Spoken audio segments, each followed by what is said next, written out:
bienvenue sur Venez Raisonnant. Quel privilège d'être avec vous sur cette plateforme qui nous permet de pouvoir nous rencontrer tous les samedis pour pouvoir partager certaines questions que vous nous posez, certaines études sur l'actualité, sur des séries, suite à vos questions. Et c'est toujours un privilège. Nous vous saluons, vous tous, peu importe où vous êtes connectés, chez vous, assis pour suivre ce moment que nous allons partager ensemble. Nous vous invitons, si c'est votre première fois, de vous abonner. C'est juste là-bas, vous voyez juste en bas, vous cliquez sur vous abonner et la cloche pour pouvoir être informé toutes les fois que nous allons avoir des sujets, des partages avec vous. Et je voulais aussi vous dire, juste à la description, vous allez voir notre mail si vous voulez faire partie du groupe WhatsApp ou Telegram pour pouvoir recevoir les documents d'études que nous mettons.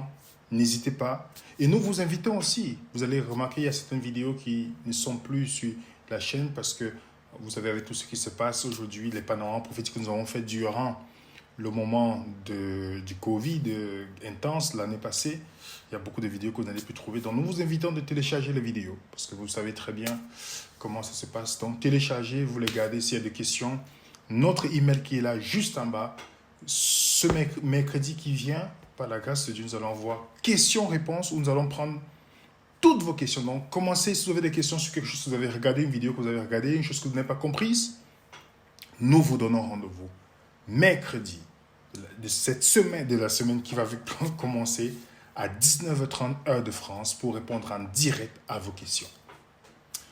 Voilà un peu une autre annonce que nous devons faire, c'est celle de savoir. Vous savez très bien qu'à 16h heure de France, nous avons l'art de défendre sa foi. Nous vous invitons à être présents. À 16h, ce n'est pas la première fois que nous faisons cela. Si vous voulez avoir l'idée de ce que nous, l'art de défendre sa foi, regardez dans nos vidéos. C'est le moment où vous venez, nous posons des questions et vous répondez Bible à main. Nous posons des questions sur toutes les séries, les études que vous avez suivies durant tout ce temps-là. Donc, venez nombreux. N'ayez pas peur parce que c'est mieux de commettre l'erreur quand on est ensemble que de le commettre ailleurs. Donc, toutes les questions que nous allons poser, et c'est la même chose que nous allons faire avec la série que nous allons commencer bientôt sur comment donner une étude biblique, par où commencer. Nous allons souvent présenter les sujets et puis nous allons donner la possibilité pratique à des personnes de pouvoir entrer en contact avec nous pour pouvoir répondre, pour faire les mises en scène, les tests, le côté pratique. Donc, n'hésitez pas à regarder juste le flyers. Si vous n'avez pas le flyers, regardez sur notre communauté YouTube. Si vous n'en avez pas, envoyez-nous un email. Vous allez voir, nous allons vous envoyer le code. Ça sera à 16h heure de France, là de défendre sa foi. Venez qu'on mette en pratique cet exercice où Jésus a dit très bien que le moment viendra où nous serons appelés à défendre notre foi. Oui, bien évidemment, nous serons appelés à défendre. Et le Saint-Esprit va nous rappeler ce que nous avons appris. Donc, c'est l'occasion de venir tester ce que nous avons pu apprendre ensemble. Donc, voilà un peu pour les annonces de ce que nous allons faire. Aujourd'hui, c'est une question particulière. C'est une question qui nous a été posée. Vous allez voir que le titre n'est pas panorama prophétique. Le titre, c'est que dit la Bible. Et c'est une question qui est revenue plusieurs fois chez nous. Si on vous montre le mail, cette question est revenue à plusieurs reprises. Et nous avons essayé à plusieurs reprises de répondre dans des questions-réponses. Il y a d'autres qui n'ont pas peut-être suivi cela. Et donc nous avons décidé de faire une vidéo uniquement sur le sujet. Uniquement sur le sujet. Donc je vous invite, mes chers amis, de noter cela parce que c'est un fléau. Et nous, en Venez Raisonnant, nous ne présentons pas ce sujet comme si nous venons vous donner des leçons. Venez raisonner sur une plateforme, non des théologiens, mais des étudiants de la Bible, qui veulent comprendre et qui veulent que leur foi soit basée uniquement sur « il est écrit ». OK? Donc, nous essayons de répondre. C'est pourquoi quand vous nous posez une question, il y a des choses que nous ne comprenons pas, nous prenons le temps d'étudier. Et nous sommes ouverts, que vous nous prouvez le contraire, mais Bible à main, pas avec les émotions, Bible à main. Donc, pour ceux qui sont dans cette situation, pour ce sujet que nous allons présenter, nous ne sommes pas là pour vous juger, ni vous condamner. Nous sommes des pécheurs, peut-être nous péchons différemment que vous. Le seul qui peut nous sauver du péché, comme Matthieu 1, 21 le dit, c'est Jésus. Donc, ne vous sentez pas condamné par quiconque. Nous ne sommes pas là pour vous juger. Si vous êtes dans cette situation, ne prenez pas ça comme un jugement de notre part. Mais c'est juste un partage. Nous ne stigmatisons personne. Nous n'avons même pas le droit. Jésus a dit de juger pas avant le temps. Il y a beaucoup qui ont fait des choses par ignorance. Il y a beaucoup qui le font parce qu'ils luttent avec un péché. Alors, nous aussi, nous luttons avec le péché. Et nous ne sommes pas mieux positionnés pour vous dire. Nous ne sommes pas des directeurs de conscience, mais nous présentons selon la Bible. Et maintenant, nous devons nous tourner. Si, bibliquement, c'est clair, vrai et bibliquement prouvé, nous nous tournons vers le Seigneur, qui est le seul qui peut nous sauver de notre situation. OK? Donc, voilà le thème. Comme vous pouvez le voir, que dit la Bible? Que dit la Bible sur le divorce et le remariage? Que dit la Bible sur ce thème? Prions que Dieu nous aide. Notre Père, nous te demandons de nous guider dans ce moment d'étude. Bénis-nous au nom de Jésus. Amen. Le divorce et le remariage est un fléau mondial. Mais généralement, quand on dit mondial, on s'attend à quelque chose qui concerne les mondes, les gens du monde, comme on aime parfois utiliser dans notre jargon, dans le jargon chrétien. Voilà les mondains et nous les saints. Mais pas du tout. C'est un fléau qui est énorme dans le milieu chrétien. Beaucoup de divorces et remariages qui se font. Il y a beaucoup de pasteurs, beaucoup de prédicateurs, beaucoup d'anciens, beaucoup de gens qui ont... Peu importe, il y a plusieurs... Tout le monde est touché par ce fléau. La plupart des personnes sont touchées. Dans des communautés, c'est énorme. Et parfois, c'est justifié. Parce qu'un homme qui a une position d'autorité l'a dit, alors parfois, c'est une excuse pour nous de pouvoir mettre cela en pratique. Donc ce fléau ne s'adresse pas seulement au monde. C'est pourquoi le titre, le partage d'aujourd'hui, c'est pour s'adresser à nous croyants. Parce qu'il y a plusieurs des gens qui donnent des théories. Moi, de même, je suis arrivé, quand je suis devenu chrétien, j'entendais souvent la question de dire, oui, si tu es divorcé, celui qui a commis l'adultère, c'est lui qui ne peut pas se marier, l'autre peut se marier. J'ai entendu et je l'ai répété comme un perroquet. Aussi. Jusqu'au jour où je suis confronté, on me dit de montrer ça bibliquement, où je commence à transpirer. Mais je n'ai aucune évidence. Mais pourtant, c'est répété, c'est un peu comme l'affaire de la dîme. Parfois, c'est répété, où j'ai même vu quelqu'un comparer la dîme au sabbat. Je reviendrai sur le sujet parce que c'est un sujet que je vais revenir encore avec d'autres points. Parce que le fait de répéter quelque chose, notre cœur dur n'aime pas la remise en question. OK? Et c'est pourquoi nous répétons parfois certaines choses parce qu'on a vu quelqu'un d'autorité le dire. Mais la seule autorité qui doit compter, mes chers amis, surtout dans les temps que nous courons, ce n'est pas parce que vous aimez quelqu'un. Il y a des gens que nous aimons, que nous ne sommes pas d'accord avec eux. Mais ce n'est pas dit qu'on doit les détester. Mais la seule autorité qui compte, c'est celle qui émane des Écritures, pour le croyant. Donc, nous allons aller dans Matthieu 19. C'est une question qui a été posée à Jésus. Et nous allons aller progressivement jusqu'à arriver, si nous allons arriver à voir la réponse, et non mon opinion. La réponse, selon la Bible, si le chrétien peut. Qu'est-ce que le chrétien peut répondre vis-à-vis du divorce et du remariage? Dans Matthieu 19, les pharisiens abordent Jésus.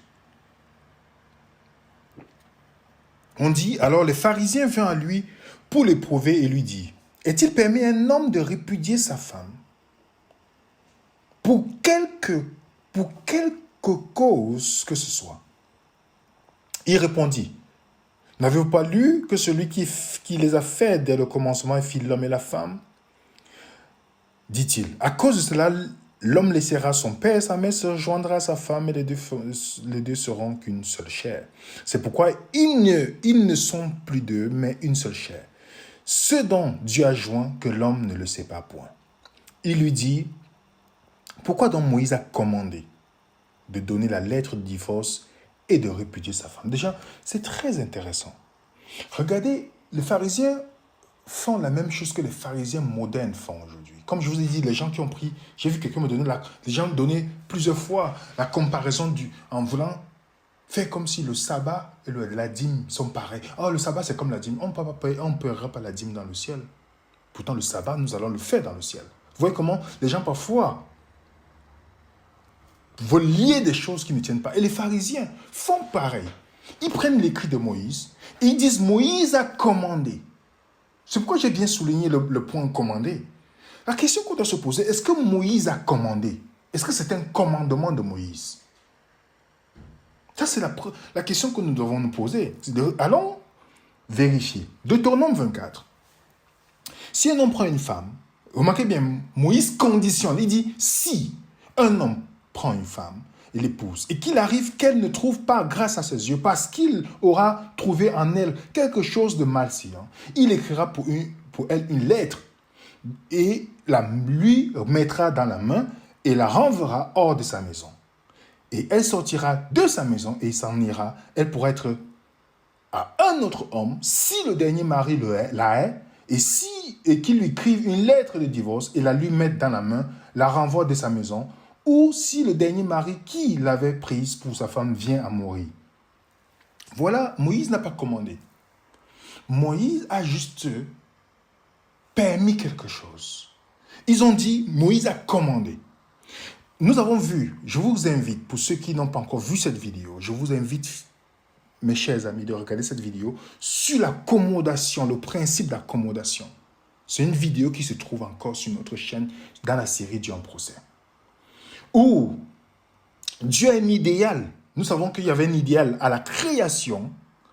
Tout ce qui était à la création. Si une chose qu'on vous dit sur la loi de Moïse ou d'autres choses qu'on rajoute après pour vous dire ça doit exister, si ce n'était pas la création, vous pouvez mettre ça de côté. Les sacrifices, avant le péché, il n'y avait pas de sacrifice. Il n'y avait pas de dîme. Il n'y avait pas les fêtes juives. Je peux vous citer la liste. Tout cela est venu après le péché. Et ça va disparaître. Regardez bien.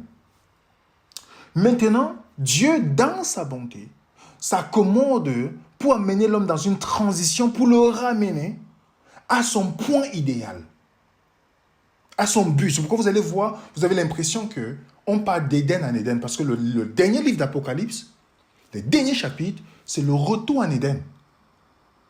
On parle d'Éden parce qu'il y a l'éducation de l'homme qui a été interrompue par le péché. Et Dieu, dans sa transition, nous ramène au fur et à mesure, en s'accommodant au fur et à mesure, jusqu'à ramener l'homme à son point idéal avant de continuer le chemin. Voilà ce que Dieu fait. C'est pourquoi on parle du principe d'accommodation. Regardez cette vidéo pour mieux comprendre ce que Dieu fait pour pouvoir ramener l'homme à son objectif idéal. Et Dieu, Moïse n'avait jamais commandé. Dans Matthieu 19, ils ont dit commander, remarquez bien. Le verset 7 dit, pourquoi donc Moïse a-t-il commandé de donner la lettre? Jésus dit, qu'est-ce que Jésus dit? Mais il le dit, c'est à cause, d'abord, premièrement, c'est à cause de la dureté de votre cœur que Moïse a permis. Remarquez bien la réponse intelligente de Jésus. C'est à cause de la dureté de votre cœur que Moïse a permis. Jésus les renvoie d'abord au commencement et puis il dit non, vous faites un faute. Moïse n'a jamais donné ça comme un commandement. Il a permis à cause de votre inconversion, parce que vous n'êtes pas converti. En d'autres termes, c'est ce que Moïse est en train de dire. Et vous remarquez bien, Jésus n'a jamais répondu sur la question du divorce comme il s'attendait. Jésus a dit la raison pour laquelle le divorce arrive, c'est parce qu'il n'y a pas au commencement un homme et une femme. En d'autres termes, dans la conception hébraïque, il y a une différence entre un garçon. On peut être garçon à 50 ans chez les Hébreux. On peut être fille à 40 ans. Il dit, si au commencement, il n'y a pas la base, le divorce n'est que le symptôme, pas la cause du problème. Et Jésus le dit, Moïse n'a jamais, il a permis quelque chose, mais ce n'était pas le plan idéal de Moïse. Voilà ce que Jésus essaie de répondre à ces pharisiens qui étaient... Et c'est très intéressant de savoir que Moïse s'adressait au peuple qui n'était pas des sacrificateurs.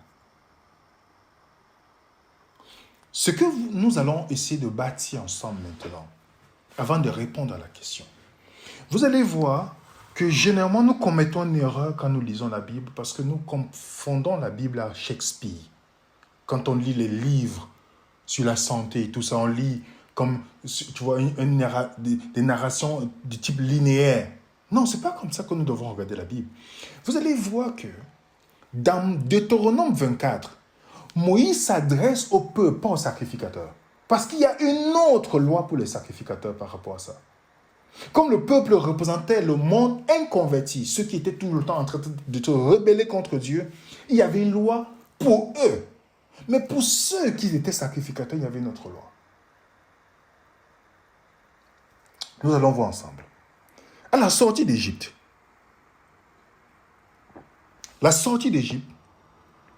dans Exode 19, Dieu avait voulu que tout Israël soit sacrificateur. Tous. Sacrificateurs, on va voir ensemble, c'est les gens qui représentent en principe les convertis. Donc les gens qui devaient être les messagers pour Dieu. Dieu voulait que tout Israël soit sacrificateur. Exode 19, nous allons lire. Moïse monta vers Dieu. L'Éternel l'appela du haut de la montagne, disant, tu parleras ainsi à la maison de Jacob. Tu diras aux enfants d'Israël, vous avez vu ce que j'ai fait à l'Égypte, comment je vous ai porté sur des ailes et amené vers moi. Des ailes d'aigle amenées vers moi. Maintenant, si vous écoutez ma voix et si vous gardez mon alliance, vous m'appartiendrez entre tous les peuples, car toute la terre est à moi. Vous serez pour moi, comprenez bien l'expression de ce que Dieu dit, vous serez pour moi un royaume de sacrificateurs et une nation sainte. Voilà les paroles que tu diras aux enfants d'Israël. Voilà le point de départ. Ils sortent. La sortie d'Égypte veut dire la sortie du péché, sortie de l'esclavage, en d'autres termes. Et Dieu leur dit, vous serez pour moi un royaume de sacrificateurs. Dieu voulait pas, il n'avait pas dit une tribu. Non. Il avait précisé que tout devait être un royaume de sacrificateurs pour lui. Voilà l'objet. C'était le plan idéal de Dieu, que tout cela, par ce qu'ils ont vu que Dieu a fait dans leur vie, en espérant qu'ils sont convertis, ils devaient être des sacrificateurs pour Dieu. Mais quelque chose s'est passé. Dans Exode 32, l'histoire du veau d'or. Lorsque le veau d'or est arrivé, il n'y a qu'une seule tribu qui n'a pas cédé à aller festoyer avec les autres pour adorer le veau d'or. C'était la tribu de Lévi. Les gens pensent que Dieu a choisi au hasard Lévi. Non, la genèse du fait, lors du grand désappointement, parce qu'ils attendaient que Moïse vienne tôt. Ils attendaient Moïse venir et finalement, ils sont levés pour se divertir. Comme beaucoup de chrétiens attendent Jésus aujourd'hui. Et beaucoup disent, il attend, ok, je vais me divertir. Et les seuls qui sont restés sans participer à cette fête mondiale pour l'adoration de la contrefaçon du veau, le veau d'or, qui n'est pas mort, il n'est pas mort, c'est un veau d'or. Qu'est-ce qui s'est passé? Il n'y a que les Lévites qui ont décidé de ne pas s'aligner. Et c'est à ce moment que Dieu choisit la tribu de Lévi comme sacrificateur et non plus le peuple. Parce que le peuple a démontré qu'il ne pouvait pas être saint pour Dieu. Nous allons lire ensemble. Nombre chapitre 8, Dieu donne le point à Moïse, il dit, tu sépareras les Lévites du milieu des enfants d'Israël et les Lévites m'appartiendront. Dieu les met à part. Exode 28, vous allez voir, verset 11, il dit, fais approcher toi Aaron et ses fils et prends-les parmi les enfants d'Israël pour les consacrer à mon service dans le sacerdoce. Ça, c'est Exode 28, verset 11. Donc, pour ce qui est de sa la sacrificature était un service institué par Dieu, d'un ministre qui était établi au milieu du peuple pour exercer en faveur du peuple le plan de Dieu pour les ramener à Dieu. C'était ça le rôle des Lévites. On va continuer parce qu'il y a 3 points qu'il fallait qu'on a fait pour consacrer les Lévites. Il fallait les laver. Retenons bien ça. Il fallait les laver. Il fallait les revêtir de vêtements sacrés. Il fallait les oindre. Donc la consécration avait ces 3 actes importants et symboliques. Lavage, habillement et onction. Est-ce que vous comprenez bien ce que ça symbolise aujourd'hui? Lavage, baptême, habillement, la justice et onction, le Saint-Esprit. Est-ce que vous voyez la consécration? Et on nous dit dans 2 Chroniques 35, versets 2 à 3, parlant toujours de Lévi, il dit, il établit les sacrificateurs dans leur fonction, les encourageait au service de la maison de l'Éternel. Il dit aux Lévites qui enseignaient tout Israël et qui étaient consacrés à l'Éternel. Placer l'âge dans la maison. Qui était censé porter l'âge? Qui était censé porter l'âge au temps d'Israël? C'était les Lévites qui portaient l'âge. Le peuple ne pouvait pas toucher l'âge. Rappelez-vous d'Asa qui a touché l'âge. Il est mort. Une chose sainte. Donc, seuls les Lévites étaient chargés de porter. Dans l'âge, il y avait quoi? La loi de Dieu. Ils montraient par là qu'ils exprimaient qu'ils portent la loi de Dieu en eux. Bien que beaucoup de chrétiens aujourd'hui réunissent cette loi, ils portaient. Donc, c'est pourquoi c'était seulement les Lévites, les consacrés, les convertis. Donc, un symbole des convertis, ils devaient porter l'âge. Et dans Nombre 18, on nous dit, le verset 6 à 7, « Voici, j'ai pris vos frères les Lévites, du milieu des enfants d'Israël, donnés à l'Éternel. Ils vous sont remis en don pour faire le service de la tente d'assignation. » Donc, ils étaient là pour faire le service en faveur du peuple. Et c'est pourquoi dans Exode 30, parce que c'est important qu'on bâtisse avant d'aller plus loin, Exode 30, on dit très bien, l'Éternel parla à Moïse et dit, « Tu feras une cuve d'airain avec une base d'airain. » On a déjà expliqué ça sur le sentier de la cuve d'airain. Avec laquelle Aaron et ses fils se laveront les pieds et les mains. Lorsqu'ils entreront dans la tente d'assignation, ils se laveront avec cette eau afin qu'ils ne meurent point. Vous savez que Aaron et ses fils, à qui Dieu a donné le service, pour entrer dans la présence de Dieu, ils devraient être lavés, passer par la cuve d'airain. Il n'y avait que des sacrificateurs qui passaient par la cuve d'airain. Pas tout le peuple. C'est pourquoi vous voyez le schéma. Les sacrificateurs, c'était ceux qui étaient proches de Dieu et ils devaient aller évangéliser le peuple qui représente les non-convertis afin d'exercer en leur faveur le service pour les pointer à l'agneau tout le temps pour qu'ils se réconcilient avec Dieu. Est-ce que vous voyez ça, les amis? Donc, quand un pécheur du peuple amenait le sacrificateur jouait le rôle pour le guider, pour que le service se passe bien. Et enfin, le sacrificateur faisait tout pour l'aider dans son service. Un peu comme vous et moi, une fois que nous sommes croyants, nous voulons évangéliser pour aider les gens à les pointer vers l'agneau. C'est ce que les sacrificateurs jouaient le rôle. C'est pourquoi si quelqu'un veut comprendre comment évangéliser réellement, il doit aussi comprendre comment les sacrificateurs fonctionnaient dans le service vis-à-vis du peuple. Donc, il devait, pour aider le peuple à les ramener à la réconciliation avec Dieu, il devait aussi jouer un rôle majeur. Il sonnait la trompette vis-à-vis du peuple. Pour leur dire, la trompette, parce que parfois certains dans le peuple se sont encore rendormis après leur réconciliation. Ils sont rendormis, ils sonnent la trompette pour leur rappeler qu'il y a quelque chose qui se passe. Il faut que leur vie soit en ordre. Parce qu'il y a quelque chose qui arrive. La trompette venait avant le Yom Kippour. Donc, on sonnait la trompette pour que les gens commencent à dire, OK, il faut maintenant que ma vie, que quelque chose se passe dans ma vie pour qu'elle soit en ordre. Pourquoi ils sonnaient la trompette? Est-ce que vous comprenez, les amis? Il y a aussi quelque chose, parce qu'on ne va pas trop nous attarder. Les sacrificateurs, contrairement au peuple, ne buvaient pas de l'alcool. Mais le peuple était autorisé de boire l'alcool. Donc les gens inconvertis, comme dans le monde aujourd'hui, il y a des gens qui boivent l'alcool. On ne peut pas les juger parce que nous n'en buvons pas. Mais eux, ils ne pouvaient pas, parce qu'ils n'étaient pas dans le service de Dieu. OK?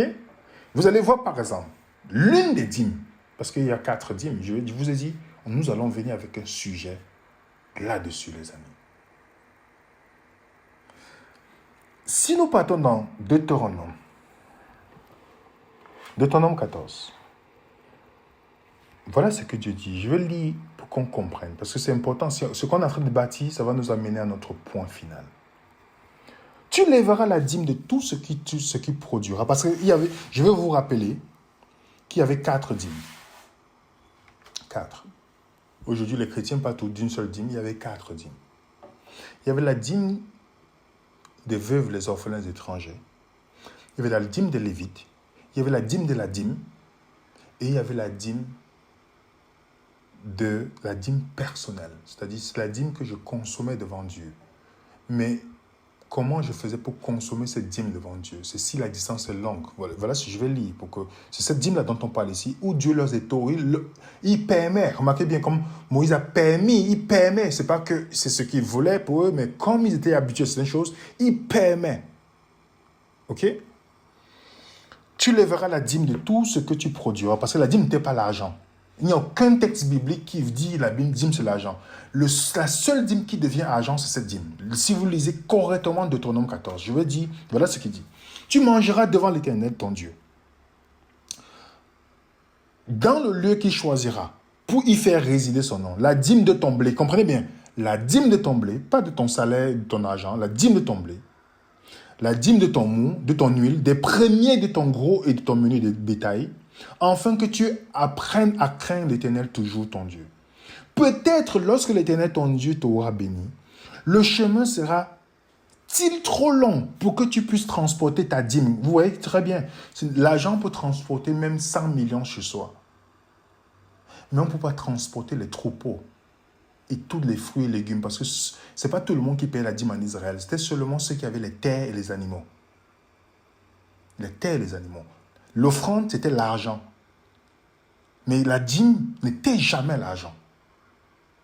C'est pourquoi Dieu dit, si la distance est longue pour transporter tout cela, regardez bien les amis, lorsque trop long pour que tu puisses transporter la dîme, à cause de ton éloignement du lieu qu'aura choisi l'Éternel ton Dieu pour y faire résider son nom, alors, et regardez, écoutez bien les amis, alors, tu changeras ta dîme contre de l'argent. Vous voyez ça? C'est à ce moment que tu changes. Si la dîme était l'argent, pourquoi est-ce qu'on change à ce moment? Tu changeras ta dîme pour de l'argent. Tu serras cet argent dans ta main tu iras à un lieu que l'Éternel ton Dieu aura choisi. Là, tu achèteras avec de l'argent tout ce que tu désiras, des bœufs, les brebis, du vin et des liqueurs fortes. Tout ce qui te fera plaisir, tu mangeras devant l'Éternel et tu te réjouiras toi et ta famille. Dans cette dîme-là, remarquez, c'est au peuple que Dieu leur demande. Ils pouvaient prendre, acheter de l'alcool et boire. Et certains chrétiens prennent ça pour dire, certains chrétiens qui se considèrent comme les gens non convertis, c'est ce qu'ils veulent renvoyer, en prenant ce texte pour justifier le fait qu'ils doivent boire l'alcool. Pourtant, ce texte s'adresse à ceux qui ne sont pas convertis. Ceux qui avaient le cou raide, qui voulaient divorcer par un coup de papier, qui voulaient lapider Moïse, qui étaient prêts à faire le veau d'or.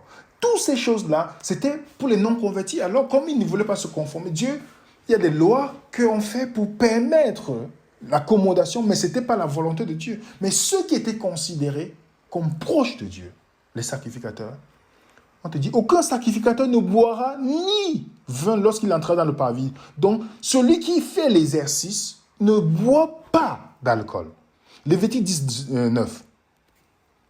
Tu ne boiras ni vin, ni boisson enivrante, toi et tes fils. Vous remarquez, qu'est-ce qui s'est passé aux deux fils d'Aaron qui exerçaient dans le temple? Ils ont bu l'alcool, n'est-ce pas? Ils ont bu l'alcool, leur vision n'était plus claire, au point où ils ont fait le feu étranger. Parce que le sacrificateur doit être lucide. C'est pourquoi on nous parle dans la Bible que Babylone, le système Babylone à la fin des temps, a besoin de donner l'alcool pour qu'on ne soit pas lucide. Vous comprenez, l'alcool, pas l'alcool physique, mais le vin fait à ce qu'on perd notre lucidité. Donc si pour conduire la voiture, on ne tolère même pas le vin, combien de fois le péché, qu'est-ce qui a besoin de plus de vigilance? La conduite de la voiture ou la conduite chrétienne, notre marche chrétienne? Jean-Baptiste, qui était sacrificateur, regardez ce que son père, il était dans la tribu des sacrificateurs, puis son père exerçait dans le temple. Car il sera grand devant le Seigneur, il ne boira ni vin, ni liqueur enivrante. Il sera rempli de Saint-Esprit dès le sein de sa mère.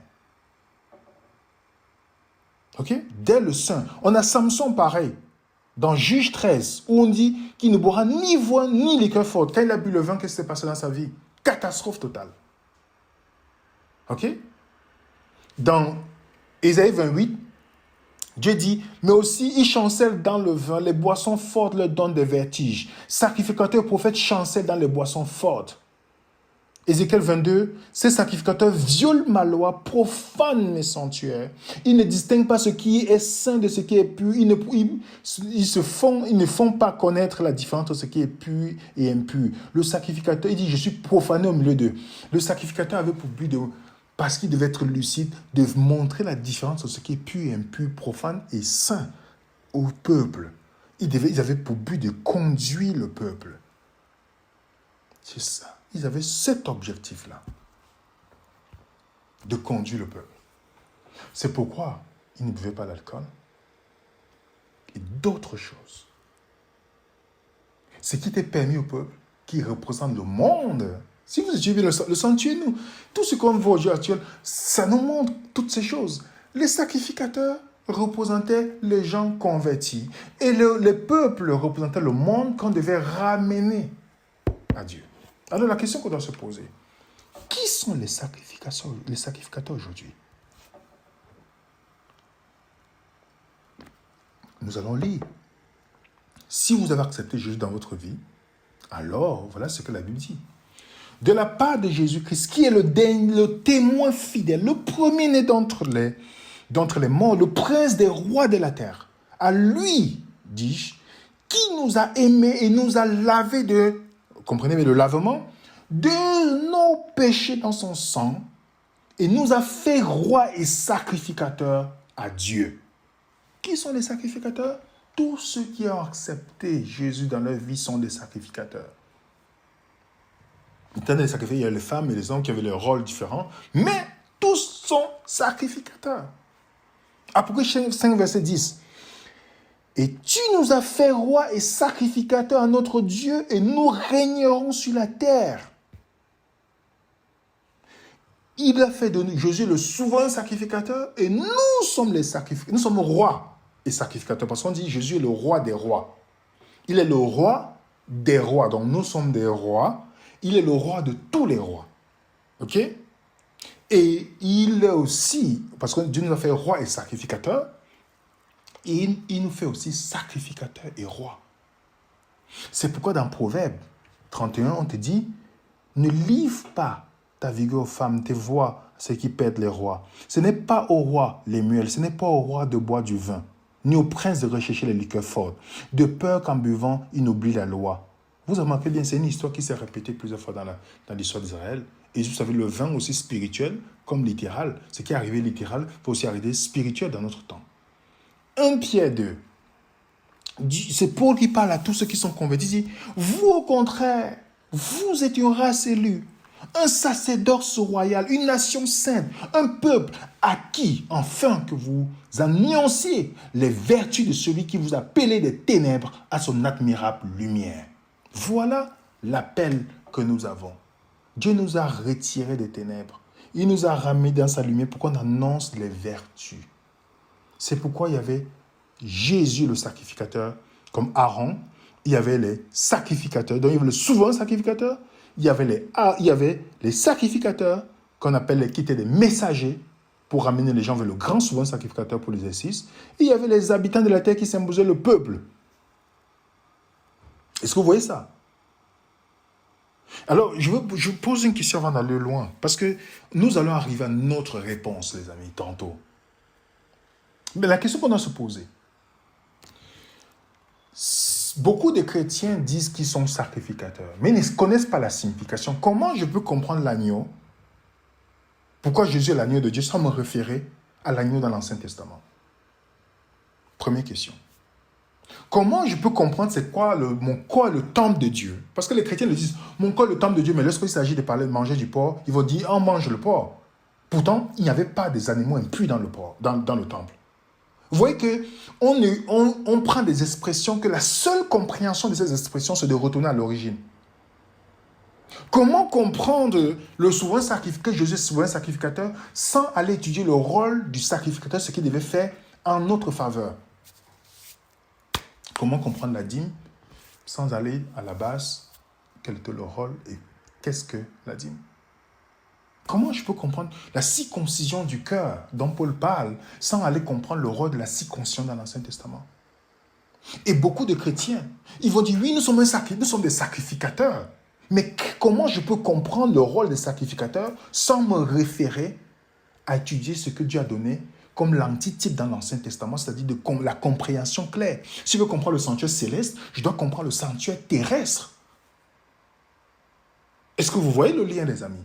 Donc, quand Paul dit dans 2 Timothée 3, verset 16, que toute écriture inspirée de Dieu, je répète, toute écriture, le Nouveau Testament n'existait pas. C'était l'Ancien, Premier Testament. Donc, si je veux comprendre pourquoi je suis sacrificateur aujourd'hui, je dois comprendre quel était le rôle et la mission du sacrificateur dans l'Ancien, du Premier Testament. Et c'est pourquoi ils étaient considérés comme les messagers de Dieu pour aller vers le peuple qui représentait quoi? Les habitants de la terre. C'est pas pour rien que le dernier message d'Apocalypse te dit, je viens notre ange, pas les anges qui volent, mais des messagers, qui avaient un message. J'aime bien la version matin qui dit, afin d'évangéliser ceux qui habitent sur la terre.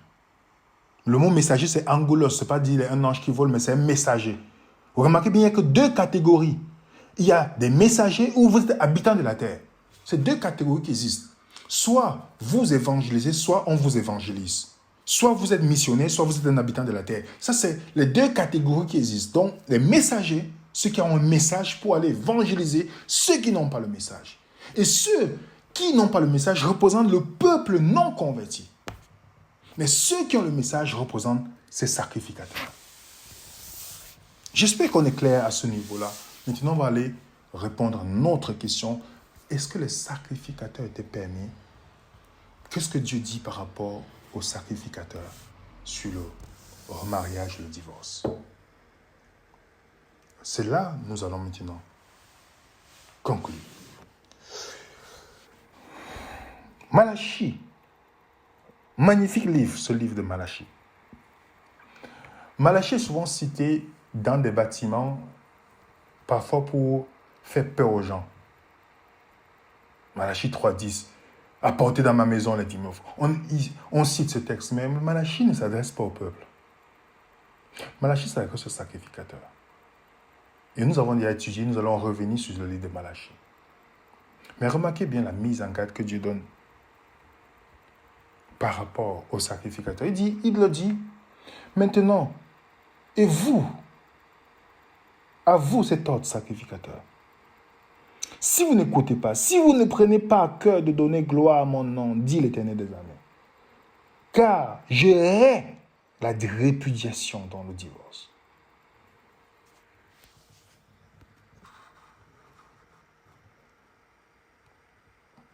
Je hais la répudiation. Je hais la répudiation. C'est ce que Dieu dit au sacrificateur. Est-ce que vous voyez? Il dit, je hais la répudiation. Et je hais le divorce. En passant, Dieu aime les divorcés. Mais il hait le divorce. Ok? Et quand on va plus loin, dans Lévitique 21, il dit au sacrificateur, pourtant ce n'est pas la même loi pour le peuple. L'Éternel dit à Moïse, parle aux enfants, aux sacrificateurs, fils d'Aaron, tu leur diras, un sacrificateur ne se rendra point impur parmi son peuple pour un mort. Ils ne prendront, verset 7, ils ne prendront point une femme prostituée, une femme déshonorée. Ils ne prendront point une femme, c'est-à-dire une femme inconvertie, ils ne prendront point une femme répudiée par son mari. Vous comprenez? Car ils sont saints pour leur Dieu. Vous comprenez?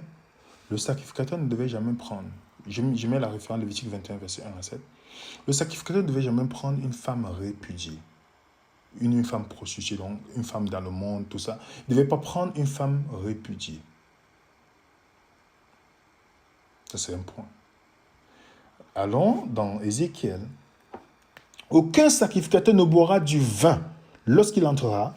Ça, c'est arrivé. Le verset 22 nous dit, ils ne prendront pour femme ni une veuve, ni une femme répudiée. Mais ils prendront les vierges de la race de la maison. Ils pourront aussi prendre la veuve d'un sacrificateur. Donc, ils ne prennent pas une veuve, donc une femme dans le peuple, mais ils devaient prendre seulement la femme, une veuve, donc une femme d'un sacrificateur dont son mari est mort. C'est-à-dire une femme convertie, dont son mari est mort. Pas une femme non convertie. Est-ce que vous voyez le point? Donc les sacrificateurs devaient se remarier seulement si la femme meurt. Ou le mari meurt, ou elle pouvait être la femme, c'est la femme d'une veuve de sacrificateur. C'est seulement, et toujours, Dieu s'est rassuré que ce soit parmi les sacrificateurs. Contrairement aux gens convertis du monde qui donnaient les lettres comme ils voulaient, qui n'était pas le but de Dieu. Mais ceux qui reportaient son nom devaient vivre comme Dieu l'a demandé. Et que dit Jésus justement sur la question? On a vu ensemble que Jésus a dit, c'est à cause de la dureté de votre cœur que Moïse a prescrit cela. C'est ce que Jésus a dit. C'est à cause de la dureté de votre cœur que Moïse a permis. Mais au commencement, il n'était pas ainsi. Au commencement, il n'était pas ainsi.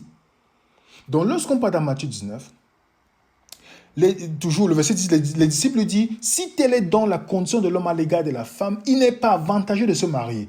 On ne parle jamais de ce texte, mais pourquoi les disciples, qu'est-ce qu'ils ont compris dans le texte? Quand Jésus ramène les choses à l'ordre, Jésus les ramène à l'original, qu'est-ce qu'ils comprennent? Et Jésus continue, dit, il leur répondit, tous ne comprennent pas cette parole, mais seulement ceux à qui cela est donné.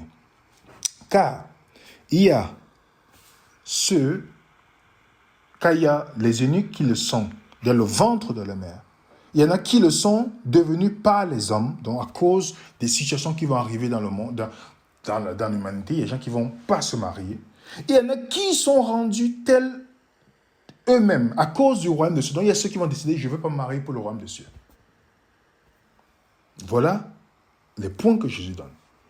Et maintenant, le texte qu'on cite parfois pour dire Jésus a dit de divorcer, voilà Matthieu 5, il dit, il était dit que celui qui répudie sa femme lui donne une lettre de divorce. Mais moi, je vous dis, celui qui répudie sa femme, sauf pour cause d'infidélité, il dit bien, qui répudie sauf pour cause d'infidélité. Donc s'il n'y a pas de pardon, mais il ne dit pas de se remarier. Il dit, si vous pouvez vous séparer à cause de ça, oui, mais il ne dit pas de se remarier. Lisez le texte, il dit, je vous le dis, celui qui répudie sa femme sauf pour cause d'infidélité, l'expose à devenir adultère. Et que celui qui épouse une femme répudiée commet quoi? Un adultère. Voilà ce que Jésus dit. Marc 10, verset 11. Il a dit, celui qui répudie sa femme et qui épouse une autre femme commet quoi? Un adultère à son égard. Luc 16, verset 18. Quiconque répudie sa femme et son époux, sa femme et à son épouse elle épouse une autre commet un adultère. Quiconque épouse une femme répudiée par son mari commet un adultère. Je pense qu'il n'y a pas plus clair que ce que Jésus dit.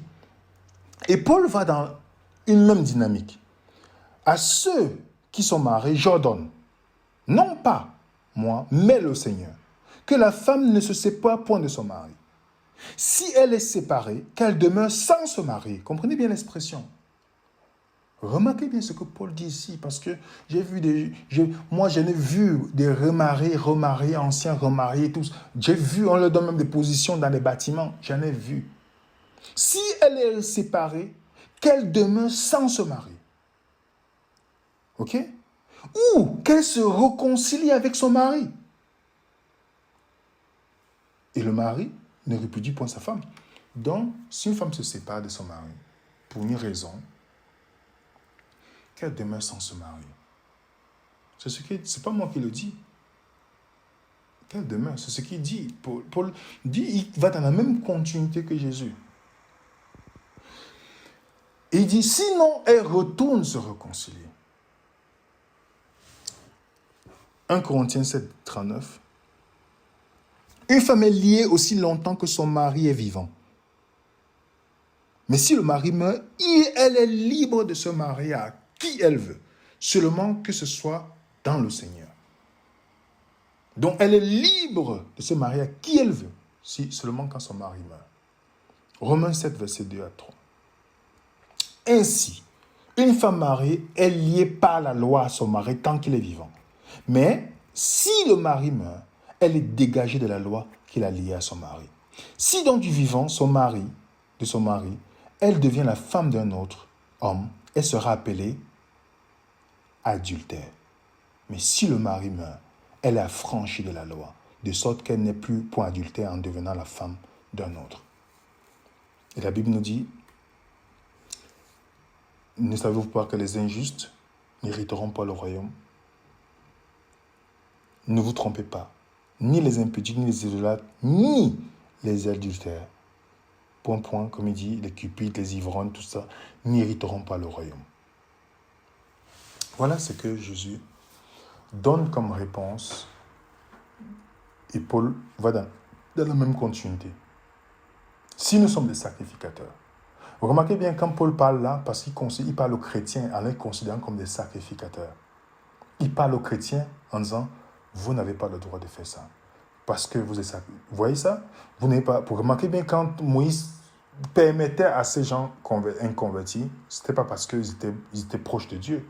C'est parce qu'ils étaient durs de cœur. Maintenant, pour le croyant, remarquez bien quand Jésus parle au croyant, il n'appuie pas la justification des pharisiens. Regardez comment Paul continue dans la même lancée en disant, tant qu'il est vivant, si vous vous séparez, ok, tu ne te maries pas. Mais tant que vous pouvez vous réconcilier ou vous restez séparés. Ça peut arriver à tout le monde, les amis. Ça peut arriver. Donc, s'il y a un endroit où la grande controverse peut se faire, l'attaque de l'ennemi, c'est dans les couples de tous ceux qui professent le nom de Dieu. Est-ce que vous voyez ce que je veux dire? Donc, voilà ce que la Bible dit. Parfois, quand vous voyez les remariages, j'ai vu des gens nous appeler, moi personnellement, ou appeler d'autres personnes, à qui des pasteurs leur ont dit, ils sont divorcés avec la femme dans l'église, la femme s'est remariée à une autre personne, et ils sont remariés à une autre personne. Vous vous rendez compte comment on induit des gens à l'erreur? C'est pourquoi on vous dit tout le temps, les amis, ne vous fiez pas à ce que même nous-mêmes nous disons, parce que nous ne sommes pas la parole de Dieu. C'est Jésus qui est la parole de Dieu. Nous devons toujours vérifier tout ce qu'on nous dit. Nous devons toujours vérifier, ne pas se fier parce qu'on fait une vidéo sur YouTube, ça veut dire qu'on peut pas dire l'erreur. Non, il faut vérifier et vérifier, prouver clair avant d'avancer. Seul Jésus est infaillible. Nous sommes les hommes faillibles. Nous ne sommes pas des modèles. C'est Jésus le seul modèle que Dieu a donné à l'humanité. Donc, combien de personnes sont induites à l'erreur? Combien de personnes même? Je vois parfois, j'ai fréquenté beaucoup de bâtiments, je voyais toujours qu'on critique les jeunes qui veulent se marier, ils sont toujours en train de médire, salir, dire tout, mais j'ai vu les préparations, des gens qui font les préparations au mariage, qui n'étaient même pas des modèles dans leur foyer. Les préparations psychologiques, toi tu es mélancolique, il est ceci. Ça, c'est des choses, des techniques du monde. Et il n'y a pas beaucoup de mariages qui marchent vraiment dans la voie de Dieu. D'où le manque de personnes qui peuvent tenir la main des jeunes pour les accompagner. Mais on est seulement apte à critiquer, sachant, n'oublions pas, chaque fois que nous portons une critique de quelque chose, parce que Jésus n'a pas vu la critique, il est venu combler le problème. Donc, si vous observez quelque chose qui ne va pas et que votre seule réponse est de critiquer, médire, vous vous condamnez. Vous-même. Donc, quand nous voyons la jeunesse aujourd'hui, pour tous ces parents qui devaient accompagner ces jeunes, de tenir la main, de mettre les points. Je suis allé des gens qui avaient extérieurement, vous avez l'impression qu'ils sont convertis. Quand vous arrivez dans le foyer, vous voyez comment la femme parle à l'homme, vous pouvez pleurer. Vous dites, mais c'est pas possible.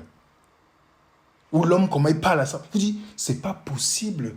Donc, à l'extérieur, on voyait des personnes admirables, mais à l'intérieur, on voit la marmite qui bouillonne.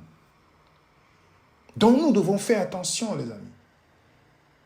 Donc, je sais que c'est difficile dans le temps où on vit, mais nous devons apprendre, par la grâce de Dieu, à toujours se poser que dit la question, que dit la Bible sur la question. Parce que malgré quoi qu'on dise, beaucoup d'entre nous faisons souvent le pas dans la vie. On n'est pas accompagné par des gens qui sont des modèles. Oui, ça c'est réel. C'est pourquoi il y a beaucoup d'échecs. Pas parce que c'était le plan de Dieu, mais parce que il n'y a pas beaucoup de personnes qui vivent des réelles vies pour tenir la main d'autres personnes. Il y a seulement beaucoup de gens qui parlent. Comme des gens qui vont voir une jeune fille critiquer. Elle a porté la mini-jupe. Ils vont dire, regardez sa mini-jupe, elle est comme une prostituée. J'ai posé la question à quelqu'un, quelle est la dernière fois que tu l'as amené dans un magasin pour acheter une robe pour lui donner? Seulement critiquer. Donc, les amis, je sais que c'est un sujet difficile, mais nous devons comprendre ce que la Bible dit sur le sujet et demander à Dieu la force et la possibilité. Parce qu'il tient compte du temps d'ignorance de tout un chacun. Mais que nous puissions lui demander chaque jour la force pour qu'il nous permette de vivre selon son standard. C'est lui qui fera, il a dit. Donc voilà sur la question qui a été posée. Comme cette question revenait plusieurs fois, c'était mieux de faire une étude. Pour que vous et moi nous comprenions comme sont les sacrificateurs. Nous ne pouvons pas vivre comme les gens du monde. Nous devons, même si C'est difficile de nous-mêmes, le lâcher prise. Comme je parlais à quelqu'un, le lâcher prise, c'est difficile de nous-mêmes. Mais le lâcher prise, c'est la voie de la liberté. Mais c'est l'un des gros combats. Que c'est seulement à la croix que nous pouvons mourir pour revivre tous les jours pour Christ. Merci pour les questions que vous avez posées. J'espère qu'avec cette vidéo, les questionnaires reviendront plus tôt le temps sur ce sujet. Donc, nous vous remercions pour vos questions, par vos mails. Et nous vous encourageons de ne pas vous décourager. N'oubliez pas que Dieu tient compte du temps d'ignorance de tout un chacun. Et n'oublions pas aussi que celui qui a commencé cette œuvre en nous l'achèvera au jour de Jésus-Christ. Faisons-lui confiance. Si nous avons commis des erreurs, allons au pied de la croix, demandons pardon. Demandons à Dieu la direction, sa direction. Il nous guidera. Puisqu'il a promis dans le psaume 25, il montre la voie aux pécheurs. Que la paix du Seigneur soit avec vous. Et n'oubliez pas, à 16h, nous avons notre moment de défendre sa foi, 16h de France. Venez sur notre Zoom et venez défendre votre foi, Bible à main. Que la paix du Seigneur soit avec vous. N'hésitez pas à mettre un coup de pouce, de partager cette vidéo. Si vous avez des questions, n'hésitez pas à nous envoyer dans notre email. Si vous voulez mettre un commentaire de ce que cette étude va envoyer vos yeux ou pas, n'hésitez pas à mettre sur le commentaire de cette vidéo et de mettre un coup de pouce. Que la paix du Seigneur soit avec vous. À très bientôt les amis.